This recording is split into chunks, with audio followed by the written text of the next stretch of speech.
Today we are going to talk about supporting foster kids by supporting foster families. Join us today on Fostering the Future. Welcome to the Fostering the Future podcast, a show about all things child welfare, dependency, adoption, and foster care. Here are your hosts, veterans in the world of child welfare, Jack and Kat.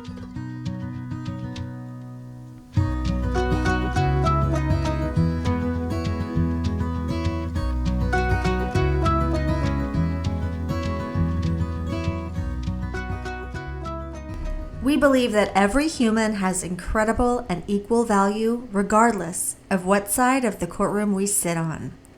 We hope that everyone feels welcome and accepted here on Fostering the Future.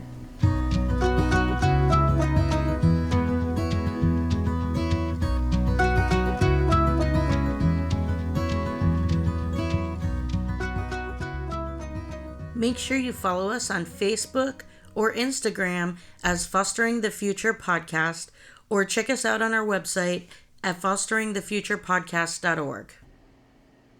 In the last episode, we talked about how to support foster kids. One of those ways is by supporting foster families. Jack and I came up with some ideas of how a person can support foster families. So one of the things that we thought of was by providing meals.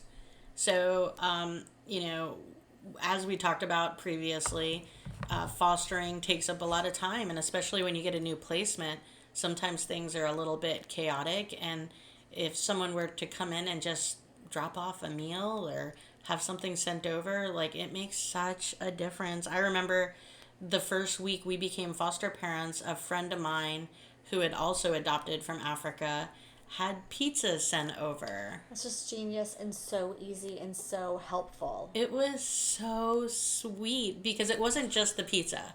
It was great that we had food that we didn't have to cook that night. So don't forget, the first week we had a foster placement, Mr. Jack lost his job. Which was insane. It was so scary. So stressful. Neither of us had ever lost a job before, and all of a sudden we have 2 more kids in our house, and,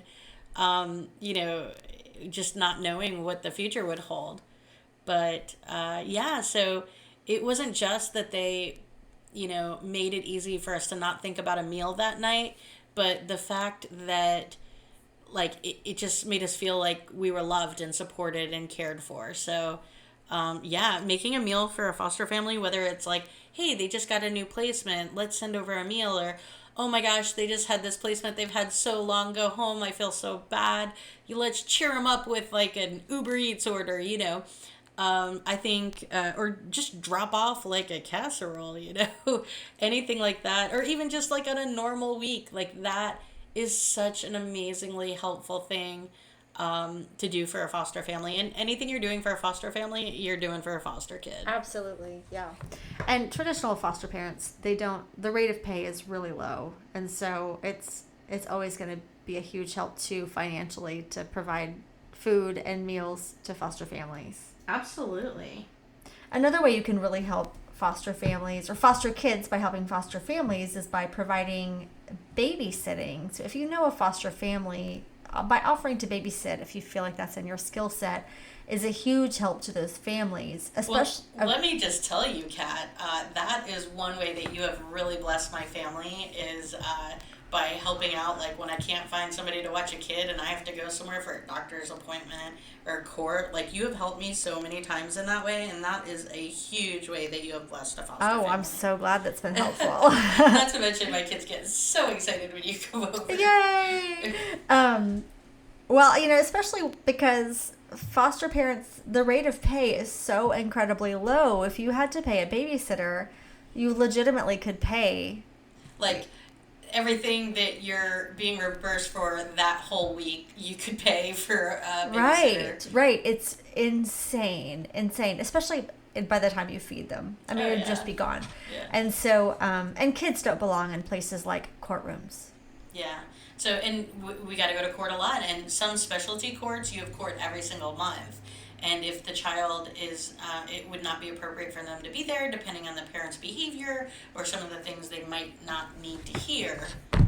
Yeah, like if they can't come, like offering to babysit them, and they usually do know when court is, and they're anxious about it. So if you're a friend of the family and you want to hang out with them and try and take the kid's mind off of the fact that like their life is being decided on in a courtroom, that's a great way to support foster families. Just being non-judgmental in general is a great way to support foster families. Yeah, absolutely.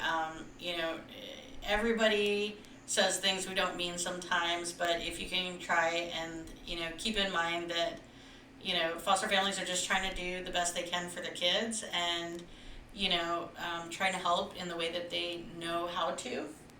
So I've had some experiences in the last few months where I've heard some people say some really not supportive things to foster families. I had some people that I know that brought their child to the doctor, and the doctor said, "You need to give these kids up. You're stressed. You need to give these kids up." Well, I will tell you that my old pediatrician, notice I said old pediatrician, used to roll her eyes at me and always tell me like, you know, you need less kids, you need less kids. And what I really wanted to say to her is, okay, if I don't take these kids, are you going to? Who will? And that was what I was thinking. Was she going to take the foster kids? Exactly. And luckily, these foster parents changed pediatricians instead of giving this child up. I would hope so. Yeah, they did. But I'm remembering the time that you were in the emergency room with one of your little guys, and the pediatrician was grilling you on how many kids you had in your home, and I think you had 6 at that time. Mm-hmm. And really making you feel terrible. Yeah, I don't even remember that because it happened so often that I just don't... Well, you called me. Yeah. And so I went up there. Yeah. So that he would leave you alone. Because I was like, no doctor is going to treat my friend Jack like that. And at the time, I think you only had 6 kids, which is I'm not saying 8 is unreasonable, but 6 kids, who cares? Gosh, it's like super low, you know? Anyway. Like at 6, I'm not even. Am I even pulling my weight?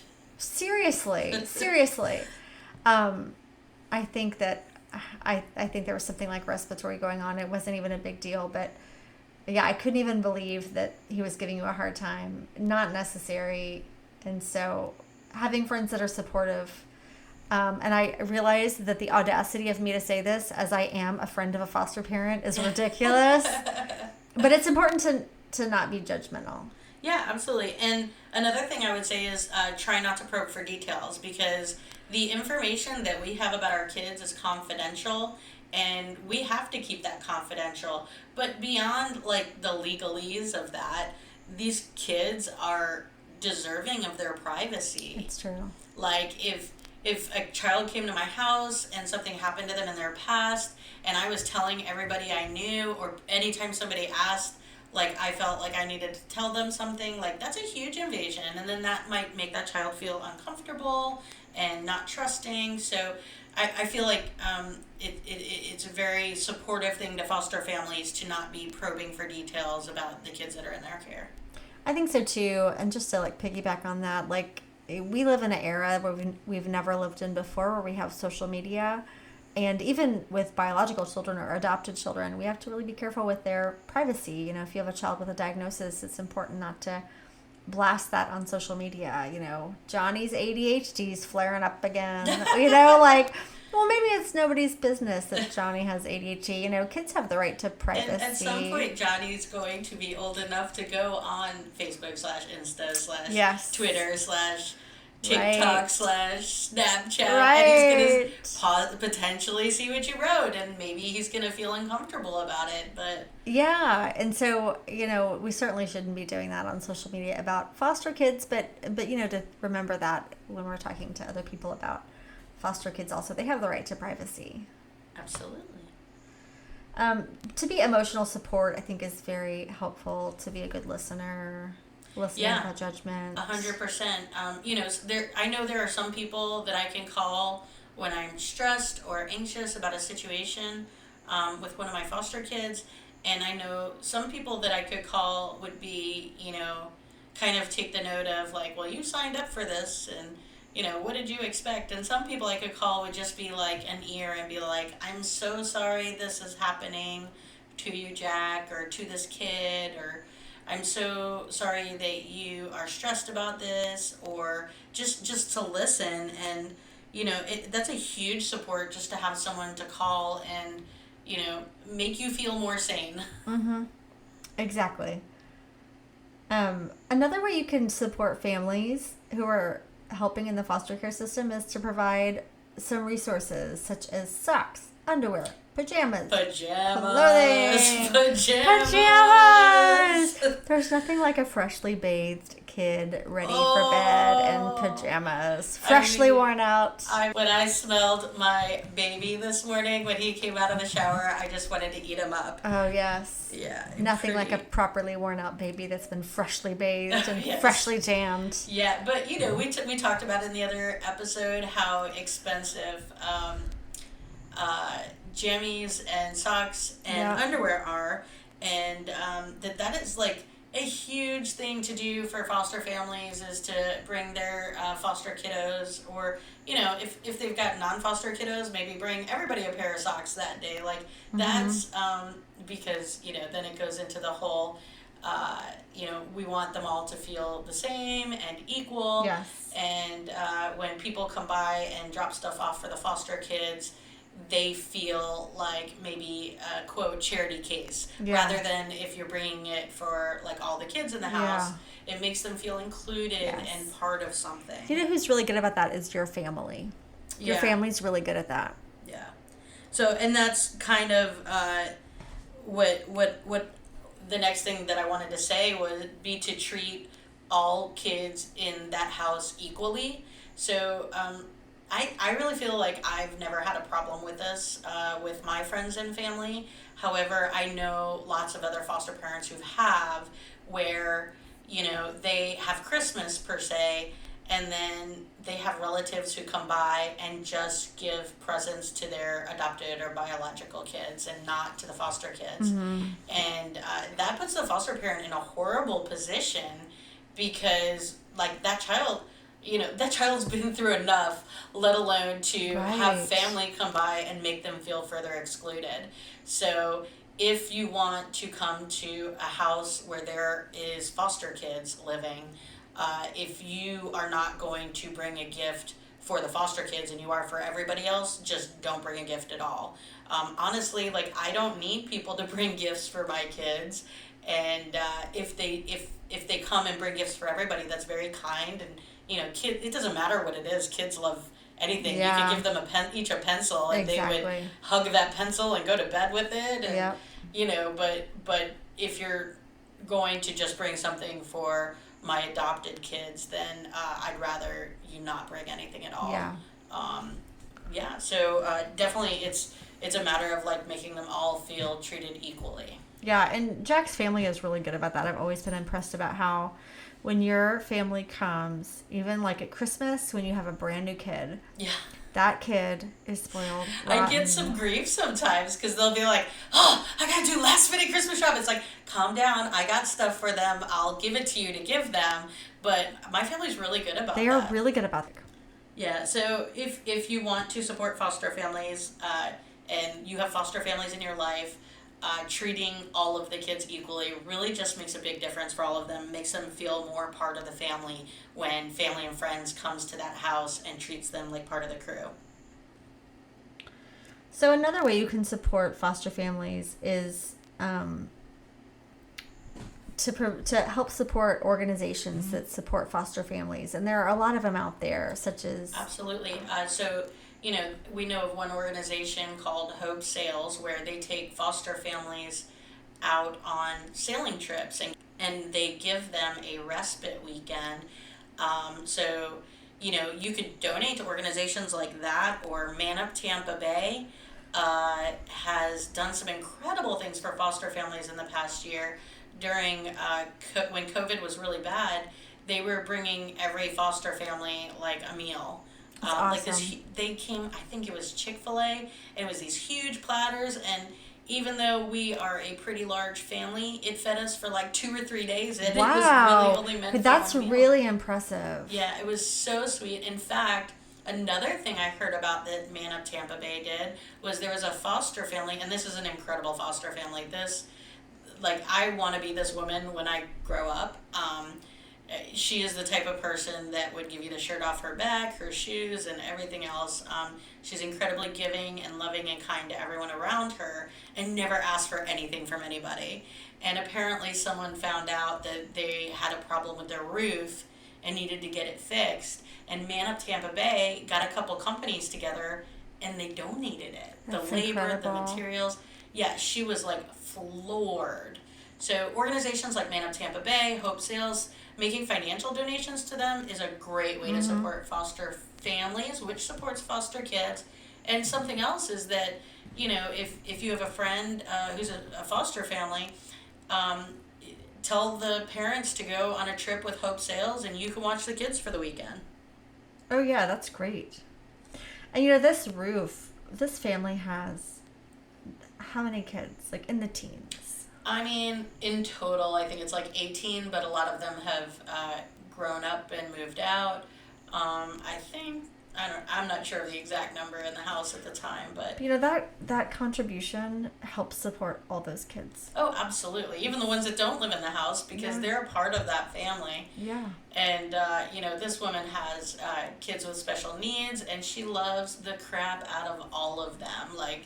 Unbelievable. Each of those kids gets so much attention, and it's so much fun. My kids love going over there. They're it's like a party. It's going to a huge playground every time with so many fun, happy kids. Well, she does such a good job. Yeah. Another way you can help is by being a respite provider. And so a respite provider is a licensed foster parent who provides assistance on the weekends or during the week when foster parents have to go out of town. And so essentially you take the foster kids when the foster parent can't be there. So it's kind of like a babysitter for foster kids. You can sign up to be a regular licensed foster home and let them know that you're only going to take respite placements.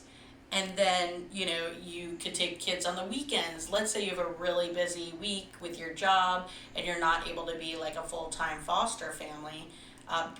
Being a respite provider on the weekends is an option. And another thing you can do to support foster families is to educate yourself. I know one of the reasons that my friends who are foster parents are so, having that group is such a support is because, not that we're so educated, but that we have the experience and we've been educated by experience. So if you're not a foster parent and you want to be an emotional or any type of support to a foster family, educating yourself on the process and what it's like to be a foster kid and what it's like to be a foster family is a great way to support your foster families around you.